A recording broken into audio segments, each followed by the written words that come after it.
Shalom Bapak Ibu. Apa kabarnya? Antusias, just do it. Yes. Kok agak lemes Bapak Ibu ya? Padahal mau Natalan Bapak Ibu ya. Atau belum makan Bapak Ibu. Pagi ini kita akan belajar sesuatu yang menarik Bapak Ibu ya. Tetap dalam tema King of Glory. Kali ini dengan tema yaitu lebih subtemanya Bapak Ibu ya. Kemuliaan Allah nampak dalam Sang Immanuel.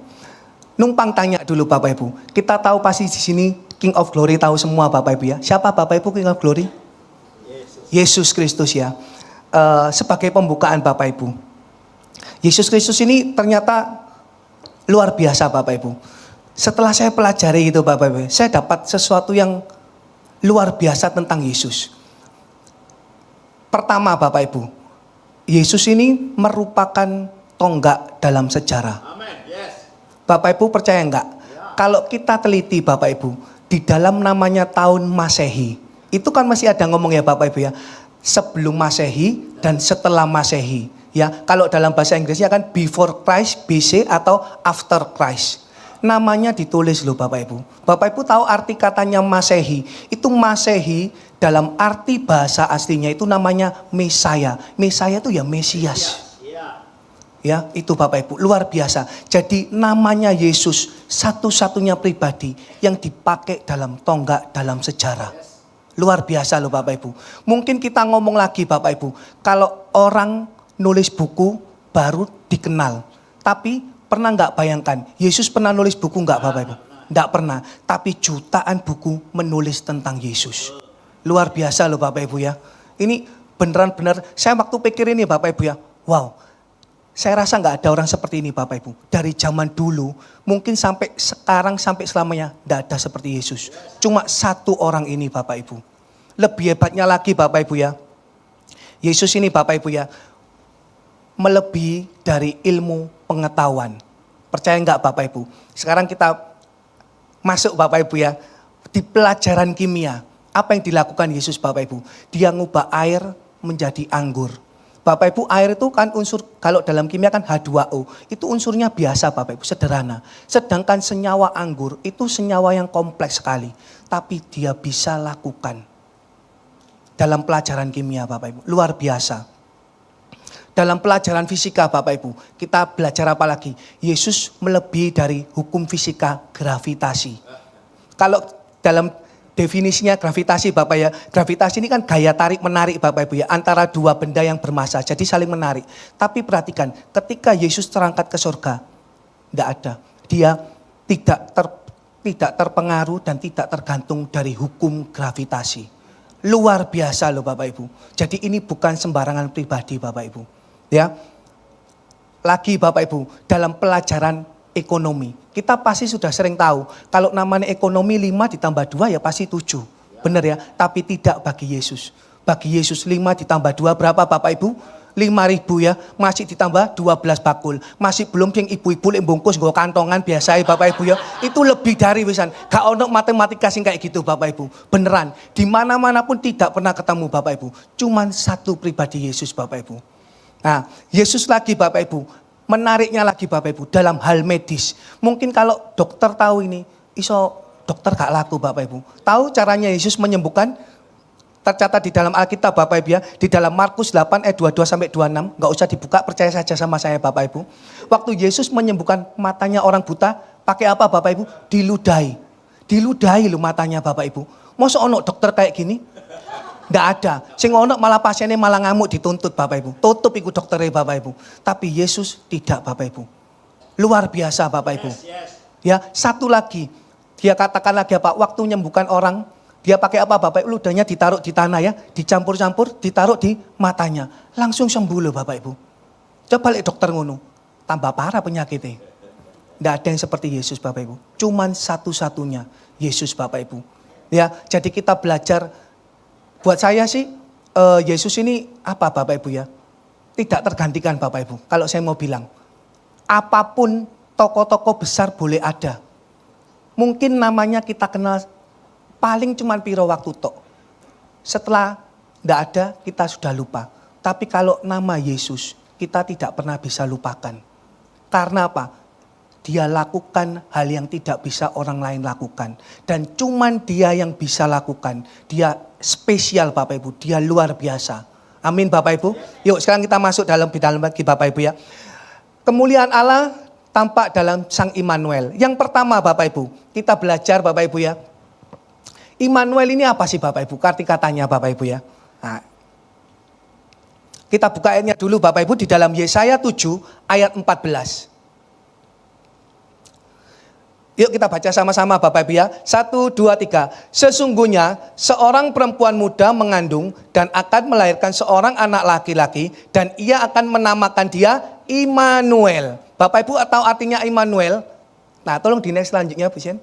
Nah Immanuel ini arti katanya 2 kata Bapak Ibu. Kenapa saya sekarang pakai bahasa aslinya Bapak Ibu?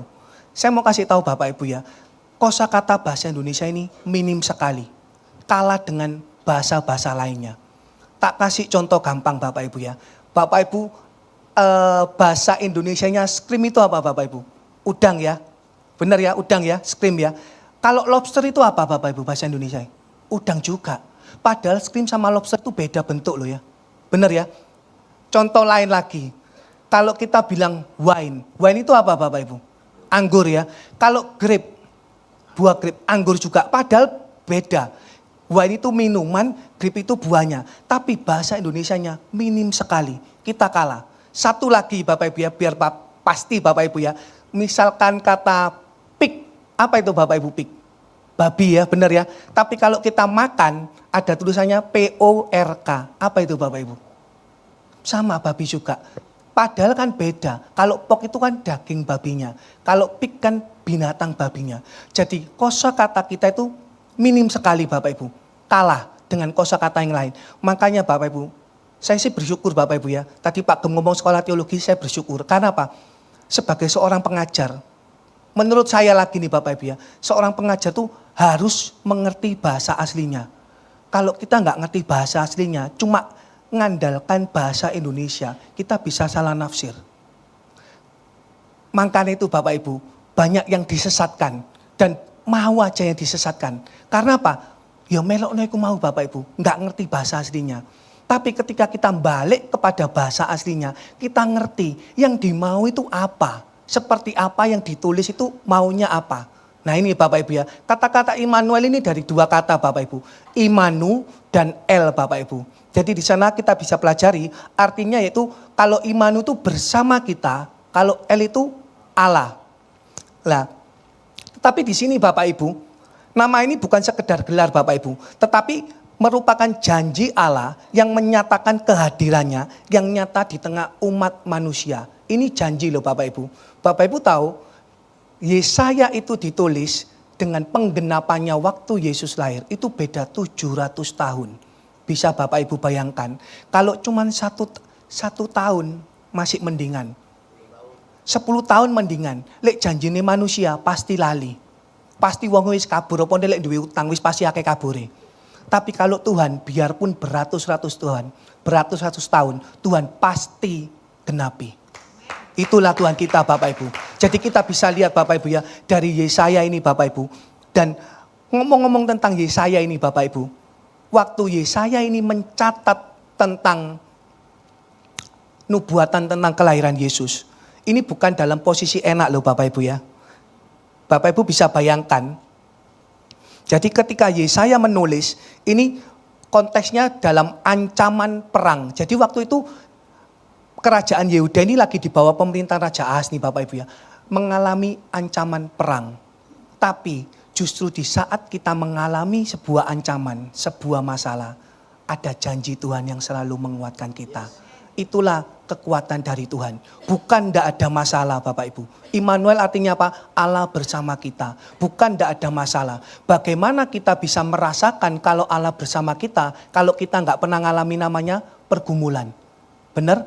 Bagaimana kita bisa ngerasakan namanya Allah beserta kita kalau kita nggak pernah ngalami sakit penyakit. Jadi jangan pernah tengking sakit penyakit ya Bapak Ibu ya. Biarkan secara alami. Karena Bapak Ibu, nanti saya mau cerita Bapak, ini ada satu cerita nyata Bapak Ibu, nyata tata. Barusan saya dengar Bapak Ibu. Nah itu Bapak Ibu ya, sebentar Bapak Ibu, tunggu dulu pelan-pelan Bapak Ibu. Bisa di next Bu Seni?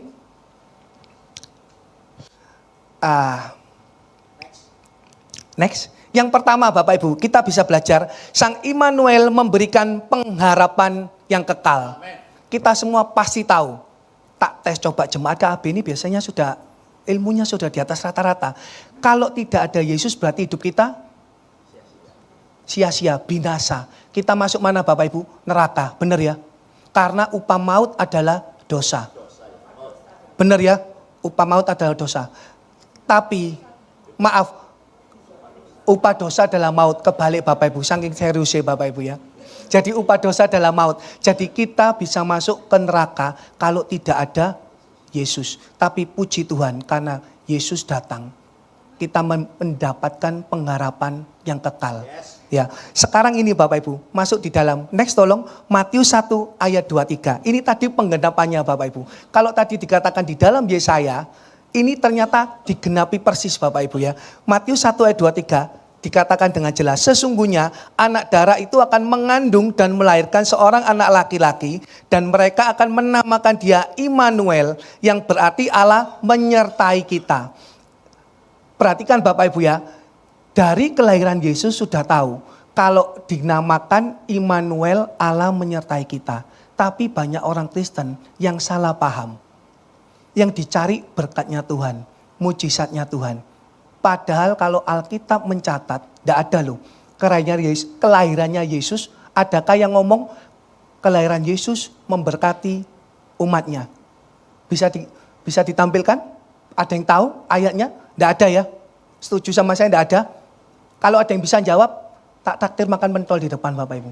Coba tunjukkan ayatnya di mana. Kalau Yesus lahir ngomong memberkati umatnya, memberikan terus mujizat pada umatnya. Tidak ada Bapak Ibu. Jadi kelahiran Yesus yang utamanya ini Bapak Ibu ya. Immanuel, Allah menyertai kita. Tadi saya katakan ada kejadian nyata. Barusan ini saya dengar Bapak Ibu. Jadi beberapa waktu yang lalu ini saya diundang di satu gereja gitu. Kecil Bapak Ibu di dalam kampung gitu ya. Perumahan. Lalu setelah selesai kebaktian, ngobrol lah sama Bapak Gembalanya. Bapak Gembala ini ngomong, Pak, di sebelah gereja ini Pak beberapa rumah, tahun lalu ada seorang Kristen Pak. Dia itu ikut Natalan Pak. Nah terus jadi tahun lalu itu ikut Natal, ikut berikan makanan, pokoknya sama-sama Natal. Tapi tahun ini beda. Loh maksudnya beda Pak? Dia sudah pindah. Saya penasaran, kok bisa pindah kenapa Pak? Jadi dia bilang gini, waktu Bapak pendeta ini ke rumahnya, dia masuk ke rumahnya sudah ada, tahu ya Bapak Ibu ya, di atas ada ayat-ayat cintanya Bapak Ibu ya. Sudah tahu ya itu ya Bapak Ibu ya. Jadi dia masuk, dia terkejut Bapak Ibu. Dia katakan, loh Pak, kenapa kok tahun ini enggak ikut Natal? Oh enggak. Dia katakan, Yesus itu yang kalian omong no palsu. Pendeta ini bingung, kenapa Pak? Dia bilang, mungkin Bapak ada pengalaman. Ya dia bilang, katanya melok Yesus sakit iso sembuh. Tambah diberkati, mana aku melok Yesus tambah entek, tambah bangkrut.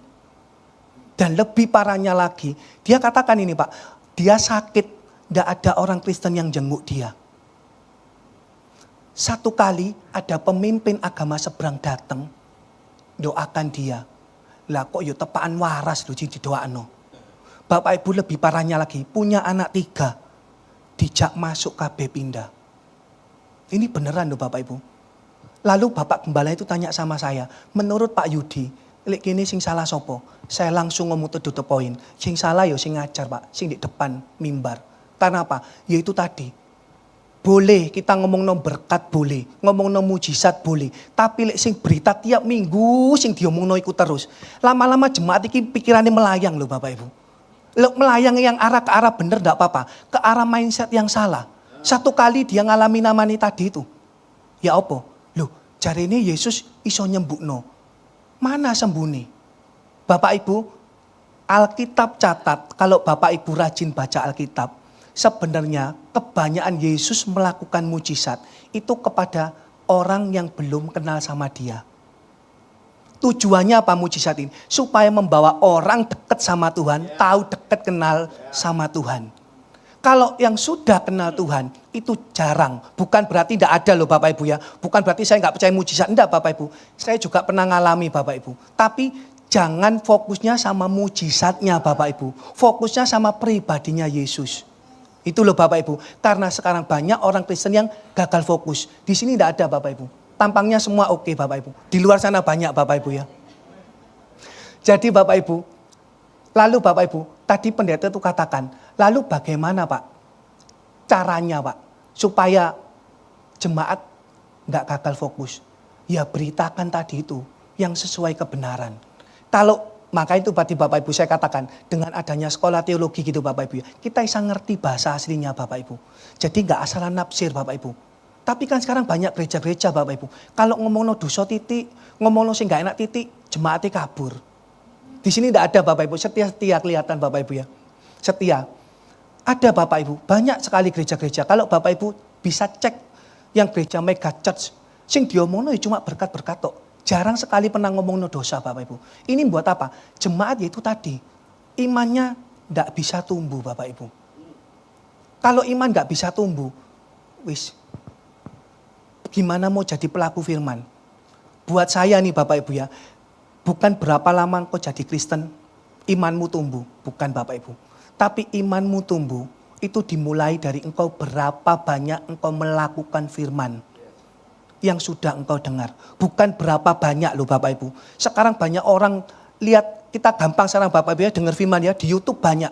Bukan berapa banyak kita dengar firman. Tapi berapa banyak kita menjadi pelaku firman. Yes. Ini yang buat iman kita bertumbuh Bapak Ibu. Percuma puluhan tahun. Tapi kita nggak menjadi pelaku firman. Buat apa? Kita mendukakan hatinya Tuhan. Kita kelihatannya Kristen. Saya ngomong kalau orang yang bukan menjadi pelaku firman, itu bukan orang Kristen Bapak Ibu. Kelihatannya Kristen. Bapak Ibu tahu kalau barang ori, mesti ada barang imitasi nih. Itu imitasi nih. Kelihatannya sama, tapi bukan ori. Kalau orang yang ori, dia punya iman yang sungguh-sungguh. Orang itu pasti menjadi pelaku firman. Makanya tadi judulnya dikatakan nampak. Ya, nampak. Kalau Sang Immanuel nampak, kalau kita Kristen, pasti juga nampak hidupnya. Jangan cuma Immanuel tok yang nampak. Tapi pengikutnya tidak nampak. Itu bahaya. Tanda tanya Bapak Ibu. Ya, jadi di sini saya mau Bapak Ibu. Kita benar-benar miliki iman yang benar. Jangan iman yang melempem. Lek gak diberkati, ya wis kabur ae. Itu banyak sekali loh Bapak Ibu. Ketika sakit kita gak disembuhkan, kita cari yang lain-lain ke dokter kemana. Tapi lihatan Bapak Ibu, akhirnya kita meninggalkan iman kita. Sudah banyak Bapak Ibu, banyak sekali. Ya, Bapak Ibu sebagai bukti yang kuat lagi. Rasul-rasul, matinya gimana Bapak Ibu? Apakah dapat mujizat? Matinya malah mengenaskan semua. Ada yang di kulitnya disiseti Bapak Ibu. Lalu ditaruh di pasir panas. Ada yang digoreng. Ada yang Bapak Ibu satu rasul lagi yang tangannya ditarik kakinya ini sama kakinya ditarik pakai kuda. Ada semua. Itu rasul tidak dapat mujizat dari Tuhan.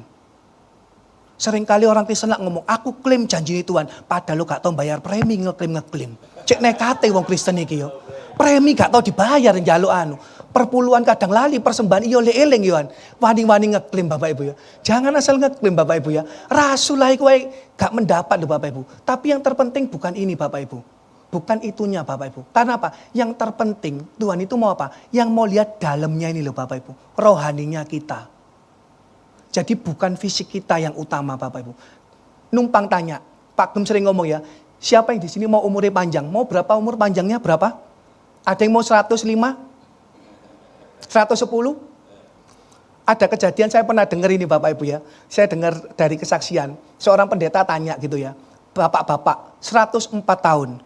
Ditanya sama seorang pendeta itu. Pak rahasia umur panjangnya apa? Bapak ini jawab Bapak Ibu. Umur 40 tahun saya kurangi gak makan gorengan. Pokoknya gak makan gorengan Bapak Ibu. Makannya cuma sayur tok. Tembus 104. Ada yang mau coba boleh Bapak Ibu. 104 tembus Bapak Ibu. Sudah terbukti.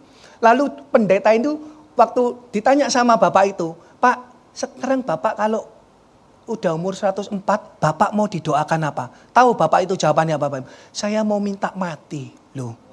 Ya toh, jari minta umur panjang. Wis dike umurnya panjang saya keblabas jaluk mati Bapak Ibu. Kan repot ya Bapak Ibu. Itu Bapak itu cerita Bapak Ibu. Di rumahnya dia, itu ada satu orang anak umur 17 tahun.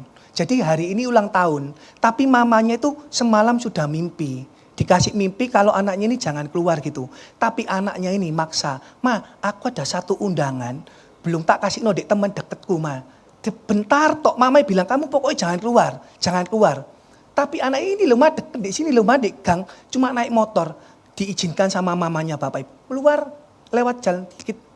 Tahu Bapak Ibu, pulangnya ditindas sama truk, meninggal. Bapak itu ngomong, kan karena tetangganya, "Loh, anak itu ngambil jatahku, ya itu kan pada jatahku kok diambil dulu," katanya. Dia katakan, "Istri sudah ndak ada, anak ndak ada, mantu ndak ada. Aku tambah ngerepot no cucuku." 104 tahun loh Bapak Ibu. Satu lagi ya, umur 98. Saya juga pernah dengar ya Bapak Ibu kesaksian. Pendeta tanya lagi, "Oma, umurnya kok sampai 98, rahasia umur panjangnya apa?" Bapak Ibu mau tahu dia bilang apa? "Saya makan semuanya, tapi yang penting pokoknya satu, minumnya Coca-Cola." Sungguhan Bapak Ibu, mungkin Bapak Ibu ketawa. Itu beneran. Dia katakan minum Coca-Cola. Mungkin pikirnya pendeta kan paling oma iki pekun paling. Tanya sama cucunya, "Bu, ini oma kalau makannya mesti minum Coca-Cola." "Iya bener. Selalu kalau makan apapun minum Coca-Cola." Ada yang mau coba 98 tahun Bapak Ibu. Minta didoakan lagi Bapak Ibu ulang tahun sama pendeta. Dia katakan sama Bapak Ibu. "Oma mau didoakan apa?" "Mau mati." Gitu Bapak Ibu. Kan susah ya. Jadi kita seringkali ngundur-ngundur terus Bapak Ibu ya. Sekarang tak kasih contoh gampang lagi nih Bapak Ibu. Biar Bapak Ibu pagi-pagi gak ngantuk Bapak Ibu ya. Menurut Bapak Ibu nih, sakit apa yang paling parah? Yang paling gawat? Tumor, benar ya? Kanker, benar ya ini ya? Paling parah ya? Ada lagi yang paling parah ini? Ini ya. Menurut Bapak Ibu sekarang, kanker sama tumor dibandingkan dengan baca Alkitab, lebih parah mana? Ayo jawaban Bapak Ibu, jangan guyu loh. Menurut Bapak Ibu, mana yang lebih parah Bapak Ibu? Yang lebih mematikan yang mana? Yang gak baca Alkitab. Lek wong Kristen sing sungguh-sungguh percaya mbek Yesus, biarpun kena tumor, kena kanker, gak masalah. Karena mati enak. Ketemu mbek Abraham, Rasul Paulus, Daud. Lek gak percaya mbek Yesus, iku sing bahaya. Makanya banyak orang takut mati. Benar ya Bapak Ibu ya? Tapi lek engkau males baca Alkitab, iki sing payah. Kita Alkitab dengan jelas ya katakan di dalam Matius 7 ayat 21-23. "Bukan setiap orang yang berseru kepadaku Tuhan, Tuhan akan masuk dalam kerajaan surga." Mek ngomong tok, bengak-bengok tok, nyanyi-nyanyi tok, tapi tidak melakukan kehendak Tuhan, buat apa? Sekarang bagaimana caranya engkau tahu kehendak Tuhan tidak bocor Alkitab? Siapa yang di sini sudah ikut pembacaan baca Alkitab? Yang lain menyusul loh ya. Pulang nanti langsung daftar ya, ojo lali loh ya. Bapak Ibu, baca Alkitab penting Bapak Ibu. Lebih penting daripada penyakit tadi Bapak Ibu. Karena apa? Baca Alkitab menuntun hidup kita Bapak Ibu. Kita enggak salah arah. Percaya Bapak Ibu. Lek justru engkau merasa sombong, engkau enggak pernah baca Alkitab. Di sanalah awal kehancuranmu Bapak Ibu. Percayalah Bapak Ibu. Ya. Satu kali gini Bapak Ibu. Saya itu tiap hari suka posting di Facebook Bapak Ibu. Renungan-renungan. Satu hari ada satu orang tanya. Bukan orang Kristen Bapak Ibu. Dia tanya sama saya gini. "Pak, mengapa sih kok orang Kristen itu aneh?" Terus saya baca gitu. Kok menjadikan manusia, dikatakan gitu. Jadi manusia dijadikan Tuhan. Terus Allahnya orang Kristen itu kok beranak ya Pak ya? Dia bilang. Terus dia katakan gini lagi Bapak Ibu. Dia pakai ini permisalan ya Bapak Ibu ya. Kalau misalkan anaknya presiden, apakah pasti presiden? Belum tentu. Benar ya Bapak Ibu ya. Kalau anak wali kota, apakah wali kota? Belum tentu. Anak dokter, apakah dokter? Belum tentu. Kalau gitu, Yesus seringkali disebut anak Allah, berarti belum tentu Allah. Dia katakan gitu loh Bapak Ibu. Coba jelaskan Pak, kasih sama ayatnya. Ada yang bisa bantu jawabannya? Tak takdir mana Bapak Ibu? Kesempatan takdir banyak loh Bapak Ibu. Nggak ono sing jawab ya Bapak Ibu ya. Saya katakan gini, tidak semua hal bisa dijawab dengan Alkitab. Itu tadi, karena minimnya kosakata kita. Kita punya kosakata minim, saya tadi katakan di awal ya. Saya tanya sama dia, kalau kamu katakan anak presiden, belum tentu presiden. Oke, benar. Sekarang kamu tak tanya dulu. Saya katakan sama dia, anak monyet itu pasti monyet apa bukan? Apa Bapak Ibu? Pasti ya. Masa anak monyet kucing? Lucu, gak mungkin kan Bapak Ibu ya. Anak kucing ya kucing. Benar ya. Anak anjing ya pasti anjing. Lah kalau anak Allah ya pasti Allah lah. Menurut orang yang gak percaya sama Tuhan, kata anak itu selalu dihubungkan dengan kata biologis. Benar ya. Tapi tidak selalu kata biologis. Kata anak dipakai kosakatanya itu kata-kata yang paling mendekati dengan yang dimau. Makanya Yesus dikatakan anak Allah. Itu kata-kata yang kosakata yang paling mendekati Allah itu. Misalkan, pakai dia tanya gini lagi. Misalkan Pak Allah beranak, sopo sing jadi dokternya? Kurang ajar Bapak Ibu. Saya sampai ngomong sama dia, sekarang kamu tak balik tanya. Kamu tahu anak gunung, anak kunci, anak tangga, sopo sing jadi dokternya? Jawaban dulu nanti tak jawab itu. Saya ngomong gitu. Langsung hilang Bapak Ibu. Iya kan? Tidak semua hal bisa dijawab gitu Bapak Ibu ya. Karena apa? Anak itu mewakili kata-kata yang mendekati dengan Allah. Anak memang bisa lewat dari kata biologis, betul. Tapi tidak semua kata anak dipakai untuk mengartikan kata biologis. Misalkan ya, ada itu Bapak Ibu ya, anak bangsa. Siapa sih ngerti Bapak? Anak kunci. Kita misalkan taruh HP, tolong dong anak kunci. HP ku ada di anak tangga nomor 7. Mosok tangga ini so beranak? Kan gak mungkin Bapak Ibu. Nah itu Bapak Ibu ya. Makanya itu Bapak Ibu, kalau kita nggak pernah baca Alkitab, payah loh Bapak Ibu. Alkitab katakan, ini Bapak Ibu ya, di dalam Yohanes 1 ayat 14. Firman itu telah menjadi manusia dan diam di antara kita. Dan kita telah melihat kemuliaannya, yaitu kemuliaan yang diberikan kepadanya sebagai anak tunggal Bapa, penuh kasih karunia dan kebenaran. Ini loh Bapak Ibu. Jadi firman itu menjadi manusia. Saya katakan, dia katakan tadi kan, kok menjadikan Tuhan, menjadikan manusia sebagai Tuhan? Enggak. Saya tanya sama dia, suaramu ini nempel sama kamu enggak? Nempel enggak Bapak Ibu suara kita ini? Nempel ya? Ada yang suaranya di rumah? Enggak ada ya Bapak Ibu ya? Semua nempel ya? Saya ngomong sama dia juga. Suara itu firman Bapak Ibu. Benar ya? Perkataan. Jadi perkataan dengan kita ini nempel. Saya ini pribadi. Punya suara, punya firman. Benar ya perkataan. Nempel, menyatu. Maka itu Yesus katakan dengan Alkitab. Aku dan Bapa adalah satu. Itu satu kesatuan tidak bisa dipisahkan. Ini loh makanya.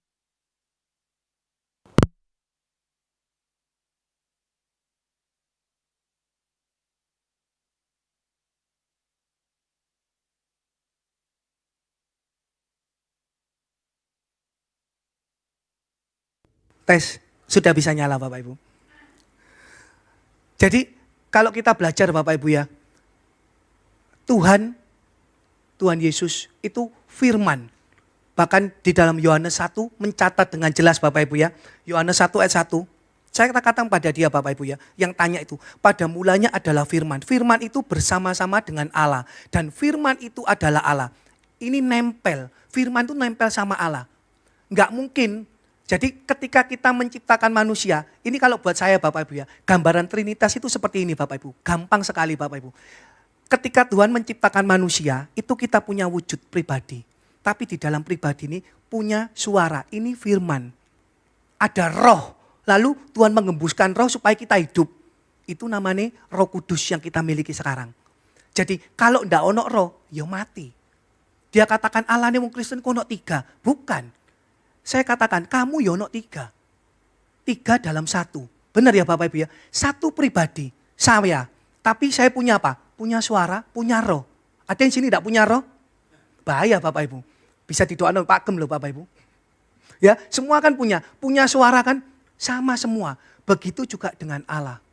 Jadi bahkan dikatakan ia pada mulanya bersama-sama dengan Allah. Segala sesuatu dijadikan oleh dia dan tanpa dia tidak ada suatu pun yang telah jadi dari segala yang telah dijadikan. Jadi firman ini menciptakan semuanya. Ya ini loh Bapak Ibu, cuman yang sulit dimengerti, ini tadi Bapak Ibu, mereka nggak percaya kalau firman itu jadi manusia. Ini terjadi, Alkitab mencatat. Ono sing ngomong, lapo kok Allah repot-repot jadi manusia? Saya jawab, lah sing ape ditolong manusia loh. Benar ya Bapak Ibu ya? Kalau menurut Bapak Ibu, Allah kuasa nggak jadi apapun? Berkuasa. Tapi misalkan ya, contoh gampang nih Bapak Ibu ya. Ada seekor semut mau jatuh, ini jurang Bapak Ibu ya. Kita bagaimana caranya mau nolong semut Bapak Ibu? Kita kan pasti jadi semut dulu. Supaya kita tahu cara ngomongnya, bahasanya, semua kehidupannya. Baru kita bisa nolong. Lek kita gak iso jadi semut, ya mana kita bisa nolong. Seperti itulah gambaran Tuhan datang. Yang mau ditolong manusia sudah mau jatuh dalam dosa. Sudah jatuh, bukan sudah mau, sudah jatuh dalam dosa. Tapi yang mau ditolong manusia, makanya jadi manusia. Alkitab catat firman itu menjadi manusia.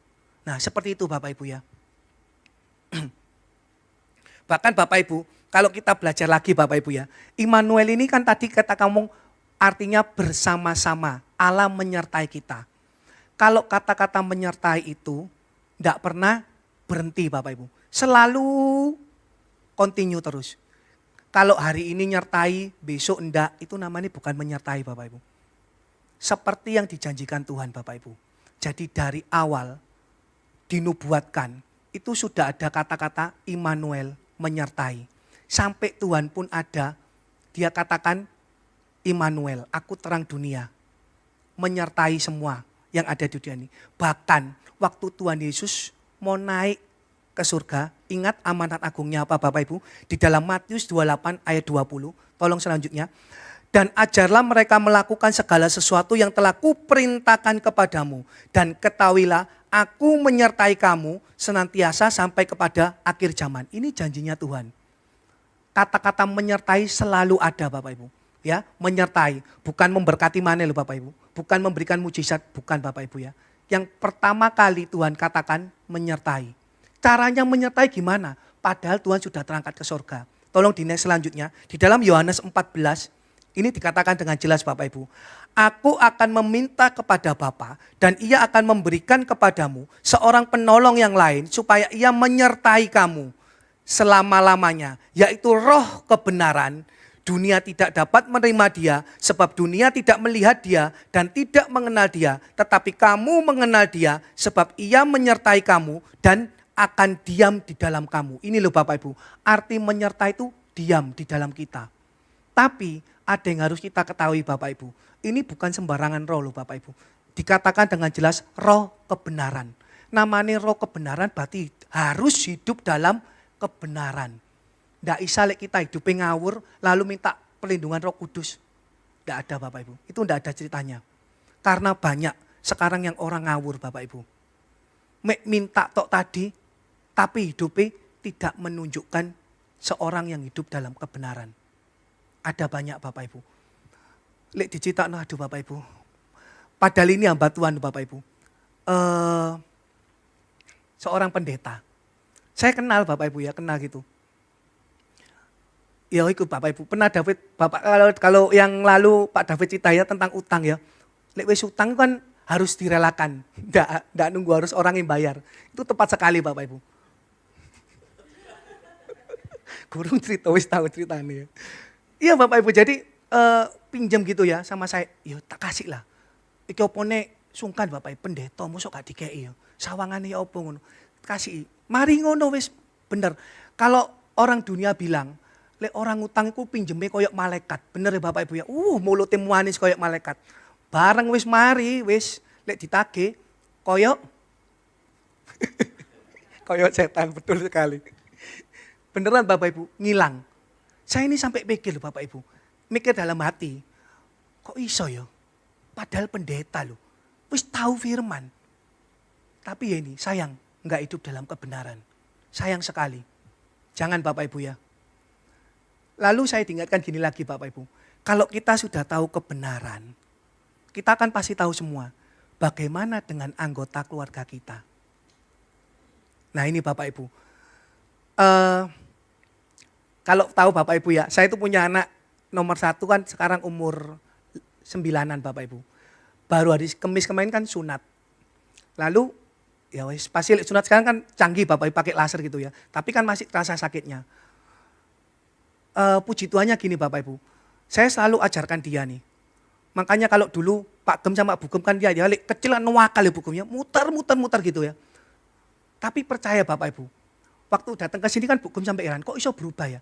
Itu tiap hari tak cekoi firman Bapak Ibu. Pokoknya tak cekoi terus.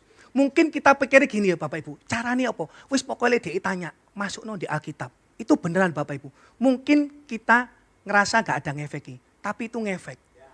Beneran. Jadi waktu pertama kali saya ajak ke rumah mertua juga gitu Bu. Ke Jakarta. Mertua ya sampai heran. Mertua saya dulu ngomong, aduh Yudi ini anakmu kecilnya nakal kayak penjahat katanya bilang gitu. Tapi sekarang kok bisa diem gini. Dia bilang, ya itu tadi. Firman Bapak Ibu. Beneran Bapak Ibu. Beneran. Jadi satu kali mesti saya tak kasih. Jadi kadang kan dia ke sekolah minggu. Tapi kalau ngandalkan sekolah minggu itu kurang Bapak Ibu. Kurang pasti. 2 jam tok. Diajari Bapak Ibu. Satu kali dia di sekolah dulu Bapak Ibu ya. Nanti cerita sunatnya. Satu kali di sekolah dia dibully sama temennya Bapak Ibu. Terus dia itu sampai pertama kali nih Bapak Ibu. Dia ngomong aku males lupa ketemu sama itu. Saya ngomong sama istri saya coba lapono guru nih. Dia bilang guru ini enggak terlalu merhatikan. Terus enggak tahu anak saya ini kok punya ide luar biasa ya Bapak Ibu. Itu yang bully dia dikasih bolpennya dia loh. Dikasih. Terus dia ngomong sama gini. Tak tanya pulang sekolah. Sam. Terus gimana sekolah tadi? Masih kamu dibully? Enggak Pak, sekarang sudah jadi bestie. Loh kok cepet Sam, caranya apa? Tak kasih bolpen Pak, ternyata dia itu kasihan loh Pak. Enggak punya apa-apa. Enggak punya apa-apa. Masuk kamu lupa Pak ngajari kasihnya Tuhan tapi enggak dikasih-kasih. Saya sampai diiling loh Bapak Ibu. Jadi dikasih itu jadi sekarang malah bestie. Enggak pernah bully maneh. Ini loh Bapak Ibu, ini penting sekali. Banyak, mumpung hari kita tanggal 22 Desember ya, hari ibu, hari orang tua. Ojo dikei duit tok anak Bapak Ibu. Kayak ono firman didiken. Kalau kita sudah tahu Immanuel, kita semua tahu wis Immanuel. Sudahkah anggota keluarga kita tahu? Ini loh Bapak Ibu. Ajarno Bapak Ibu. Sunat kemarin ya gitu. Pak ini sakitnya minta ampun loh Pak. Iya sakit gak apa-apa. Sampai malam jam 12 gak mau tidur. Saya katakan, dia sempat ngomong, mana Pak Tuhan Yesus gak sembuh-sembuhkan. Saya ngomong, kamu tidur, besok Tuhan Yesus sembuhno. Ya apa cara Tuhan Yesus nyembuhno lek kamu gak merem-merem. Baru mau merem Bapak Ibu, besoknya mulai enakan. Tadi ini wis mulai enakan, wis mulai jalan. Saya pancing sama dia, ayo Sam nanti lek sembuh kita makan, mau beli mainan apapun boleh wis. Ayo, terus dia bilang, iya Pak aku sembuh Pak. Siapa yang nyembuh no Sam? Ya pasti Tuhan Yesus lah Pak. Itu loh Bapak Ibu. Kelihatannya simpel loh Bapak Ibu, tapi ini warisan iman sekali. Benar Bapak Ibu, jadi lek wis tahu Immanuel, semua di ruangan ini wis tahu semua, bagus. Bagi no sing di lain. Ya, hidup memberikan dampak, tetap hidup dalam kebenaran. Seorang tokoh teologi Bapak Ibu, Bapak Awi Tozer ini Bapak Ibu ya. Dikatakan gini Bapak Ibu, ketika Allah menjadi manusia, dia tidak hanya mendekati kita, tetapi dia menghapus jarak yang selama ini memisahkan kita dari kemuliaannya. Jadi dosa membuat manusia jauh dari Tuhan. Tapi ketika ada Yesus membuat jembatan, ada pendamaian. Jadi hubungan kita dengan Allah itu sudah bisa dekat lagi. Cuman Yesus Bapak Ibu. Tidak ada jalan lain. Yang lebih mahal banyak Bapak Ibu. Tapi yang kayak Yesus tidak ada. Cuman satu Bapak Ibu. Yesus Kristus Bapak Ibu ya. Iya kan benar Bapak Ibu ya. Kalau yang lain-lain mahal loh Bapak Ibu. Ngenteni naik pesawat sih. Akeh sih numpang. Mau cari Tuhannya larang Bapak Ibu, numpak pesawatnya larang. Yang lebih mahal banyak. Tapi kalau Yesus kan tidak pernah Bapak Ibu. Tuhan katakan apa? Setiap orang yang percaya kepadanya tidak binasa. Cuman percaya toh Bapak Ibu. Tapi percaya yang sungguh-sungguh Bapak Ibu. Hidup dalam kebenaran. Yang kedua Bapak Ibu ya. Yaitu kelahiran Sang Immanuel adalah janji kesembuhan dan penebusan. Ayatnya di dalam Yesaya 53 ayat 5. Nah ini seringkali yang salah diartikan juga Bapak Ibu ya. Ini Bapak Ibu ya saya bacakan. Yesaya 53 ayat 5. Tetapi dia tertikam oleh karena pemberontakan kita. Dia diremukkan oleh karena kejahatan kita. Ganjaran yang mendatangkan keselamatan bagi kita ditimpakan kepadanya. Dan oleh bilur-bilurnya kita menjadi sembuh. Benar sekali. Menurut Bapak Ibu numpang tanya. Ini sembuh dalam arti fisik atau rohani kita. Yang ngomong fisik angkat tangan. Yang ngomong rohani, angkat tangan. Yang gak angkat tangan, pusing. Saya juga penasaran Bapak Ibu. Saya cek bahasa aslinya sembuh itu apa Bapak Ibu. Dapat Bapak Ibu. Nih Bapak Ibu ya. Bahasa Ibrani-nya sembuh di sana itu adalah rafa Bapak Ibu ya. Yang secara harafiah berarti menyembuhkan, memulihkan, menyembuhkan dari luka. Tetapi Bapak Ibu, di dalam konteks Yesaya 53 ayat 5 ini, penyembuhan ini lebih merujuk pada penyembuhan rohani dari dosa dan akibatnya. Ini loh Bapak Ibu, meskipun bisa juga mencakup penyembuhan fisik, tapi perhatikan, yang Tuhan lihat itu rohani kita, bukan fisik kita Bapak Ibu. Ini loh, seringkali orang Kristen sing didelok fisiknya dhisik. Bener ya? Makanya Alkitab catat manusia melihat mata, tapi Tuhan melihat hati musik. Bagi Tuhan, kan Pak Gem sering ngomong ya, bagi Tuhan ini gampang. Kalau menyembuhkan kita, semudah membalikkan telapak tangan. Benar ya? Tapi yang Tuhan mau kerjakan, dalammu dulu. Mindsetmu dulu. Benar enggak? Nanti lewis disembukno, jadi sombong. Nanti lewis diberkati, lali. Nah ini loh Bapak Ibu. Jadi yang Tuhan perhatikan, dalam kita. Perhatikan dalam dulu Bapak Ibu. Ojo bingung luare. Luare mengikuti Bapak Ibu. Percuma lek luare apik tapi jerone bosok. Mantep Pak Gem. Iku bosok jauh paling enak Pak Gem. Bosok bener ya. Percuma buat apa Bapak Ibu. Tapi biarlah kita dulu. Dalamnya bagus. Orang lihat fisik kita. Pasti otomatis. Jamin Bapak Ibu. Kinclong dewek. Ben gak pakai skincare tetep kinclong Bapak Ibu.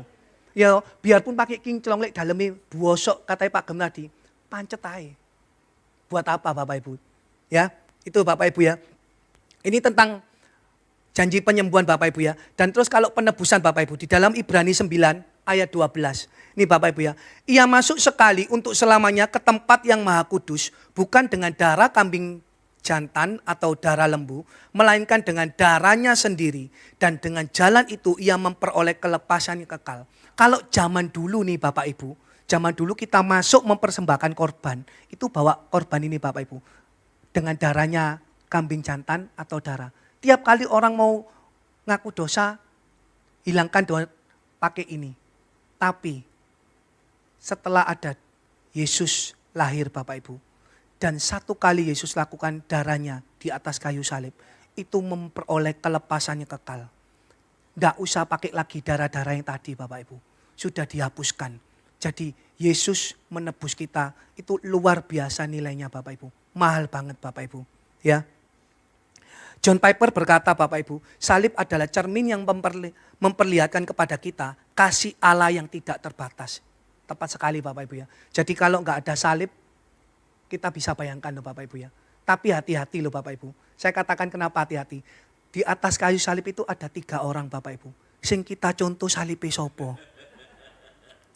Ya benar ya, makanya akeh wong Kristen tapi bukan melok Yesus. Soalnya salibnya keliru, sebelah mau sing ditiru. Ya hati-hati ya, ya hati-hati Bapak Ibu ya. Belajar loh ya Bapak Ibu ya. Ini dikatakan salib Kristus yang sungguh-sungguh. Ojo salibnya sing kono Bapak Ibu. Ada 3 salib ya, jangan Bapak Ibu ya. Di sini semua kelihatan wajahnya Pak. Wajah salibnya Kristus semua Bapak Ibu, terpancar ya, amin. Yang terakhir Bapak Ibu ya, kita masuk bagian ketiga. Yaitu Sang Immanuel membawa terang bagi dunia yang gelap. Nah ini lagi Bapak Ibu ya. Ayatnya di dalam Yesaya 9 ayat 2 Bapak Ibu. Bangsa yang berjalan dalam kegelapan telah melihat terang yang besar. Mereka yang diam di negeri kekelaman atas terang telah terbit. Menarik di sini Bapak Ibu, tadi dikatakan terang bagi dunia yang gelap. Jadi ada kata-kata terang dan gelap. Kalau kita biasa ngomong lek terang ya terang gini-gini Bapak Ibu ya, terang fisik. Lek gelap berarti ya gelap fisik. Nah sekarang kita belajar lagi. Arti bahasa kata asli ini apa? Kata terang ini Bapak Ibu. Biar kita ngerti Bapak Ibu ya. Jadi enggak asal-asalan Bapak Ibu ya. Yang pertama dulu Bapak Ibu. Kata Hosea berarti kegelapan Bapak Ibu ya. Yang dalam bahasa Ibrani bukan hanya merujuk pada kegelapan fisik Bapak Ibu. Tetapi juga kepada keputusasaan, ketidaktahuan, dan kejahatan. Ini loh Bapak Ibu. Jadi orang Kristen, sing ngomongnya Kristen, tapi tidak ada terangnya, hidupnya gelap. Ini pasti ngalami namanya ini Bapak Ibu. Keputusasaan, ketidaktahuan, kejahatan, pasti hidupnya dalam ketakutan. Benar ya? Orang Kristen ini takutnya bukan orang Kristen Bapak Ibu. Semua orang rasanya Bapak Ibu. Cuman takut sama dua hal Bapak Ibu. Takut apa Bapak Ibu? Yang pertama, takut mati. Benar ya? Yang kedua takut gak duwe? Gak duwe, benar. Cuman dua tok Bapak Ibu. Tapi biar kita hari ini gak takut Bapak Ibu ya. Boleh takut Bapak Ibu, tapi jangan hidup dalam ketakutan. Kalau hidup terus, takut terus, bahaya Bapak Ibu. Jadi tanda tanya. Cepet balik sama Tuhan. Ojo nyari sing lain Bapak Ibu. Tempat lain gak ada jawabannya. Jawabannya cuma sama Tuhan Yesus. Yaitu Bapak Ibu ya. Jadi kegelapan di sini menggambarkan keadaan dosa atau keadaan terpisah dari Tuhan. Ini Bapak Ibu ya. Jadi kegelapan ini bukan cuma gelap-gelap fisik tok Bapak Ibu. Lalu arti kata terang Bapak Ibu. Terang ini dalam bahasa Ibrani itu kata or Bapak Ibu ya. Bukan hanya merujuk pada cahaya atau penerangan fisik. Tetapi juga melambangkan penyataan Tuhan Bapak Ibu. Kebenaran, keselamatan atau hidup. Nah jadi penyataan ini Bapak Ibu, penyataan ini caranya Tuhan menyatakan dirinya kepada manusia. Ini namanya penyataan Tuhan Bapak Ibu ya. Kalau kebenaran kita sudah tahu Bapak Ibu ya, tadi sudah belajar. Jadi harus benar-benar hidup dalam kebenaran. Supaya hidup kita tetap di dalam terang itu Bapak Ibu ya. Seorang tokoh Bapak Ibu namanya Max Lucado. Ketika Yesus lahir, terang Allah tidak hanya menyinari Bethlehem. Tetapi juga hati setiap orang yang percaya kepadanya. Ini loh Bapak Ibu. Ini intinya Bapak Ibu. Kalau kita tiap tahun wis melok Natal terus Bapak Ibu. Bukan berapa banyak, berapa puluh kali engkau ikut Natal Bapak Ibu. Enggak. Tapi Natal itu memiliki makna yang sejati apa Bapak Ibu? Kalau Yesus sudah lahir sebagai terang, kita terima terang itu Bapak Ibu. Karena banyak orang yang tidak terima terang itu Bapak Ibu. Yang diterima itu mau berkat mujizat itu. Tapi terang tidak pernah diterima. Nah ini Bapak Ibu ya, ini yang bahaya sekali. Tapi Max Lucado, saya setuju sekali Bapak Ibu ya. Jadi dia katakan ketika Yesus lahir ada terang Bapak Ibu. Di dalam hati setiap orang yang percaya kepadanya.